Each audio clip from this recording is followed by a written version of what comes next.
காலை வணக்கம். பேசும் பேசும் ஜெபம் செய்யும்போது ஆண்டவா பிரியமானதே இப்ப காட்டும் செய்ய ஆயத்தம். ஆண்டவா பிரியமானதே இப்ப காட்டும் செய்ய ஆயத்தம்.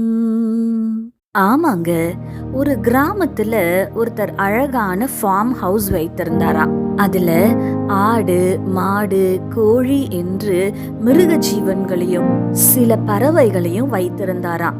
அதே கிராமத்துல ஒரு சலவை தொழிலாளியும் இருந்தாராம். அவரிடத்துல ஒரு கழுதை இருந்ததாம். அந்த சலவை தொழிலாளி இரவு பொழுதுல கயிற்றை கழட்டி விட்டு, உனக்கு வேண்டிய உணவை நீயே தேடிக்கோ அப்படின்னு அந்த கழுதைய அனுப்பி விட்டுடுவாராம்.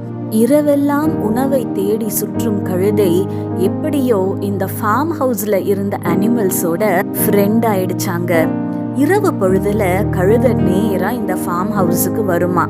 அங்க இருந்த மிருகங்களும் இந்த கழுதைக்கு வேண்டிய உணவை கொடுக்குமா. ஒரு நாள் இந்த கழுதை, நான் எவ்வளோ பெரிய சிங்கர் தெரியுமா, நான் ரொம்ப அழகா பாடுவேன் அப்படின்னு சொல்லுச்சான். அந்த ஃபார்ம் ஹவுஸ்ல இருந்த மிருகங்கள் சொன்னதா, நீ பெரிய சிங்கரா இருக்கலாம், ஆனா இந்த நேரத்துல சத்தம் போடாத, சத்தம் போட்டா பிரச்சனையில மாட்டிக்குவேன்னு சொன்னதான். ஆனா இந்த கழுதை அவங்க சொன்ன எதையுமே கேட்க ரெடியாவே இல்லையாங்க.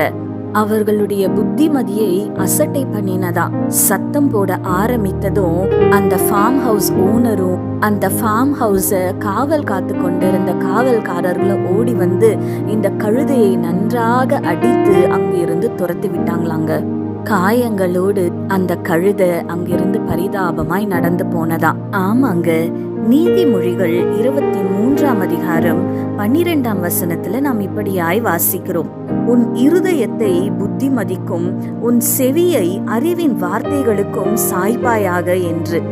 ஆமாங்க, நம் ஆண்டவருடைய டீச்சிங்ஸ், இன்ஸ்ட்ரக்ஷன்ஸ், வார்னிங்ஸுக்கு செவி கொடுக்காத பொழுது, அவருடைய புத்திமதி ஆலோசனைகளை அசட்டை பண்ணும் பொழுது அந்த கழுதையை போல பிரச்சனைகள்ல போய் சிக்கி கொள்ளுகிறோம்.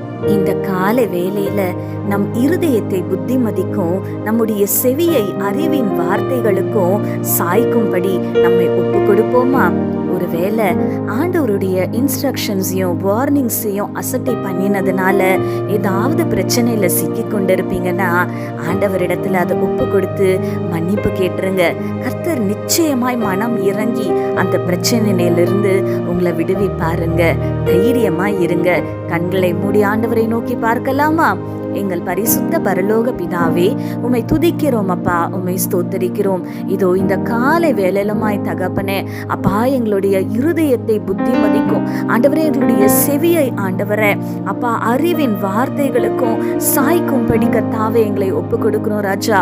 அப்பா, உம்முடைய இன்ஸ்ட்ரக்ஷன்ஸ், டீச்சிங்ஸ், வார்னிங்ஸ் நாங்கள் அசட்டை பண்ணாத படிக்கு ஆண்டவரே அப்பா, உம்முடைய சத்தத்திற்கு செவி கொடுத்து ராஜா அப்பா, உம்முடைய வழியிலே நடக்கிறவர்களாய் தகப்பனே எங்களை மாற்றும்படி எங்களை நாங்கள் ஒப்பு கொடுக்கிறோம் தகப்பனே. அப்பா, ஒருவேளை உங்களுடைய இன்ஸ்ட்ரக்ஷன்ஸையும் வார்னிங்ஸையும் அசட்டை பண்ணினது நிமித்தம் ஏதாவது பிரச்சனையில உங்களுடைய பிள்ளைங்க சிக்கி கொண்டு இருப்பாங்கன்னா, தயவாய் ஆண்டவரை இந்த கால வேளையில உம்மை நோக்கி பார்க்கிறாங்க இயேசப்பா, அவர்களை மன்னித்து அந்த பிரச்சனையிலிருந்து நீங்க விடுதலை ஆக்கிடுங்க அப்பா.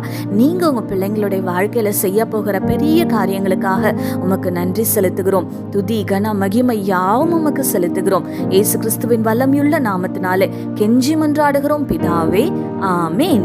இந்த நாள் உங்களுக்கு ஒரு ஆசீர்வாதமான நாளாய் இருப்பதாக. ஆமேன்.